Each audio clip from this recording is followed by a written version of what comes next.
নমস্কার বন্ধুরা, সবাই কেমন আছো? আশা করি সবাই খুব ভালো আছো, সুস্থ আছো, আনন্দে আছো, খুশি আছো। চলো, আমিও ভালো আছি। আর সবাইকে নতুন বছরের শুভেচ্ছা, সবাইকে হ্যাপি নিউ ইয়ার। আর দেখো, সব প্রথম বছর, নতুন বছরে আমরা চলে এসেছি একটা মন্দিরে ভগবান দর্শন করতে। বলে যা শেষ ভালো তার সব ভালো। আর তোমরা তো দেখেছো যে আমরা খেলা দেখতে গিয়ে একটা প্রাইজও পেয়েছি, তাই বলছি যা শেষ ভালো বলছে, কথায় আছে না, যা শেষ ভালো তার সব ভালো। আর এখানে একটা কথা না বলে পারছি না, এখানে দেখো বাচ্চাগুলো যেভাবে খেলা করছে ফুটবল। আর এই ফুটবলটা খেলতে খেলতে মেন রোডের উপরে চলেছে, হাই রোড, আর বলটা চলে যাচ্ছে। ফুটবল যদি বলো তো কোনো কারণে ওরা বলটা আনতে যায়, কোনো বিপদ হয়, কী হবে মানে দেখলেও খারাপ লাগে। আর এই বাচ্চাগুলো না, পেছনে ইট ভাটা একটা আছে, ওই ইট ভাটায় যারা কাজ করে মজুর, তাদেরই ছেলে মেয়ে, ওরা এখানেই থাকে, ওই এখানেই খেলা করে। আমি শুধু একটাই জিনিস অবাক হয়ে গেলাম, ঘাসগুলোকে চাষ করেছে, তার উপরেও যে এদের খেলতে দিচ্ছে, কোনো কিছু বলছে না, বারণ করছে। মানে ওদের এখানে অবাধ বিচরণ, এটাই হচ্ছে মানুষের মানবিকতা।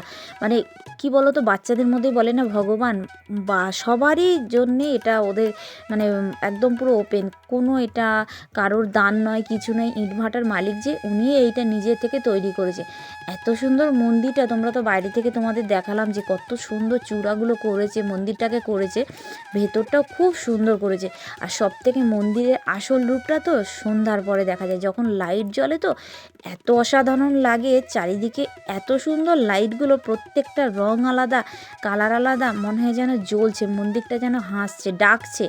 আর দেখো, এই যে ভগবানের মূর্তিগুলো ঠিক মায়াপুরের আদলে খানিকটা তৈরি করেছে। আর একটা মা কালীও আছে দেখছি, মা কালীটা সত্যিই খুব সুন্দর, খুব সুন্দর করে শাড়ি পরিয়ে রেখেছে। আর এখানে দেখো রাধা কৃষ্ণ, ওনাদের সখীরা, তারপরে এইখানকার যেসব গুরুদেব আছে সেই সবের পিকচারগুলো আছে। আর খুব সুন্দর, ঝাড়বাতিটা সারাক্ষণ জ্বলে আছে, মানে এত সুন্দর, কি বলবো, বারবার বলছি, সত্যিই খুব ভালো লেগেছে। আগে একদিন আমি তোমাদের দাদাভাইয়ের সঙ্গে যে নার্সারিতে এসেছিলাম, তোমাদের বলেছিলাম, সেই সময় এসে আমি দেখে গেছিলাম, আর একটু দেখিয়েওছিলাম। সেই জন্যে 1 জানুয়ারির দিন সবাই মিলে, বাড়ির সবাই মিলে একসাথে এলাম। আর দেখো, আমি একটু আবার ব্যাক ক্যামেরা করে করে নিচ্ছি ভিডিও, যাতে আমার খুব ইচ্ছা করছিল। আর চলো, বেরিয়ে যাচ্ছি এবার। এখানে একটু ফটো টটো তুলবো, তারপরে চারিদিকটা একটু দেখবো, দেখে আবার একটু নার্সারিতে যাব, সেরকমই ইচ্ছা আছে। আর কি বলো তো, মানে এখানে না, মানে সন্ধ্যার সময় আরতি করা হয়, দুপুরে আরতি করা হয়, এইরকম মানে অনেক খুব সুন্দর। তারপরে এক একটা যেসব উৎসবের দিন, সেখানে সেই দিন উৎসব হয়, এরকম ওরা বললো। আর এই দেখো, ইট ভাটায় এখন ইট পোড়ানো হচ্ছে, তোমার ওই চিমনি বলে ওটাকে, চিমনি থেকে ধোঁয়া উঠছে। অনেক বছর পরে ইটভাটাটা সামনে থেকে দেখলাম। আমার মামারই ছিল ইটভাটা, মানে আমরা যেতামও, একটা গল্পও আছে, সেই গল্পটা আমি তোমাদেরকে বলছি।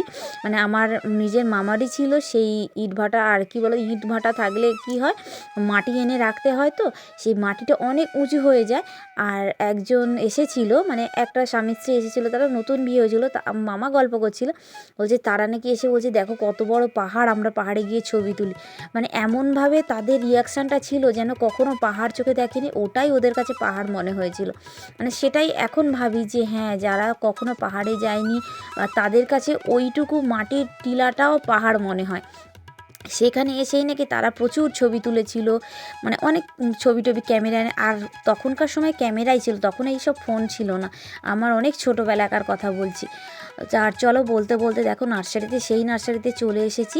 আর কতটা সুন্দর দেখো, গাছে এখন ফুলে ফুলে ভর্তি হয়ে গেছে। আমি যখন প্রথম এসেছিলাম তখন তো ফুল ছিল না, শুধুমাত্র গাছগুলো ছোট ছোট ছিল, চারা গাছ। আর এখন দেখো গাঁদা গাছগুলো পুরো ফুলে ভর্তি, গাঁদা গাছ, তারপরে পিটুনিয়া, আর কত নাম বলে, এই যে চায়না গোলাপ, মানে সব রকম, মানে আমার নাম, কোনো গাছের নাম খুব একটা মনে নেই। আর দেখো যে এক একটা রো, প্রত্যেকটা রোয়ে আলাদা আলাদা গাছ আছে, প্রত্যেকটা আলাদা আলাদা তোমার সিজনে হয়, তাই আমাদের বলছিল যে আলাদা আলাদা সিজনে আলাদা আলাদা গাছ হবে। আর এই দেখো পিটুনিয়া গাছটা কত সুন্দর ফুল ফুটেছে। আর এদিকে দেখলাম যে নার্সারির মালকিন যিনি, উনি দেখি গোলাপ গাছে পরিচর্যা করছে। আমি আবার জিজ্ঞেস করছিলাম যে এই গাছটা কি, ওই গাছটা কি। আমি আর সেই ভয়েসটা দিইনি, কারণ প্রচণ্ড শব্দ হচ্ছিল, তো সামনেই তো হাই রোড তোমরা দেখতে পাচ্ছ। আর সব অনেকে মিলে এসেছিলাম, যার জন্যে খুব শব্দ হচ্ছিলো বলে আমি আর ভয়েসটা দিইনি। আর আমি গাছের নামও মনে করতে পারিনি, আমি আর সেটা তোমাদের বলিও নি যে নামটা শুনে। আর দেখো এখানে দেখছিলাম, উনিই বললো যে গোলাপ গাছে শুধুমাত্র হাড়ের গুঁড়ো দিতে হয়, যেটা গোলাপ গাছের খাবার। গোলাপ গাছে কিন্তু খোল দিতে নেই, খোল না দিলেও হয়, যাদের ইচ্ছা তারা দিতে পারে, কিন্তু শুধুমাত্র গোলাপ গাছে সপ্তাহে যদি একবার করে দেওয়া যায়, মাসে 2বার দিলেও হবে, কিন্তু সপ্তাহে একবার করে দিলে গোলাপ গাছে হাড়ের গুঁড়ো, তাহলে কিন্তু সব থেকে গোলাপ গাছের উপকার। এটাই হচ্ছে গোলাপ গাছের খাবার। তাহলে তুমি ফুল পাবে। আর ঠিকঠাক সময়ে প্রুনিং করতে হবে গোলাপ গাছ, তবেই তুমি গোলাপ গাছটাকে ঠিকমতো বাঁচাতে পারবে, গোলাপ গাছটা চাষ করতে হবে। আর এই দেখো এখানে একটা ঝাউ গাছের মতো দেখলাম, এটারও নাম জিজ্ঞেস করলাম, আর সে নাম আমি মনে নেই, ওরা কি একটা নাম বললো বুঝতেই পারলাম না। মানে এত অজানা গাছ কি বলবো, মানে আমার আগে আমি কখনো দেখিও নি। কিছু কিছু গাছ আছে, এমন এমন গাছ আছে আমি অজানা গাছগুলো দেখিও নি। আর এদিকে দেখো আমি প্রথমে ভাবছিলাম এটা কি গাছ ভগবান জানে, তারপরে কি একটা গাছ বললো, আর আমার সেজোজা ভেবেছিল তো এটা কুমড়ো গাছ। আমিও প্রথমে সেই কুমড়ো গাছের মতোই ভেবেছিলাম, কিন্তু নয়, এটা কুমড়ো গাছ না। এটার গাছটার নাম কি বললো, তোমরা যদি যারা ভিডিও দেখবে তারা যদি জানো তাহলে অবশ্যই আমাকে জানাবে যে এটা কী গাছ। অনেক গাছ, সব গাছ ভিডিও করে দেখাতে গেলে কম করে হলেও 15 থেকে 20 মিনিট সময় যাবে।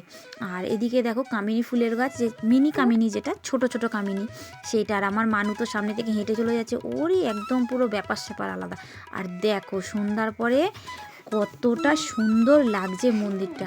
ওখান থেকে আমরা এসে অনেক গাছপালা কিনেছি, কিনে সেখান থেকে এসে আবার এখানে আরতি দেখতে এসেছি। আর আমরা কে কে এসেছি বলো তো, আমরা এসেছি আমি, আমার ছেলে মেয়ে, আমার শাশুড়ি, আর তোমাদের দাদাভাইও এসেছে, আর আমার সেজোজার ছেলে, মেজোজা, আমাদের বৌমা একটা যে বৌমা সে এসেছে।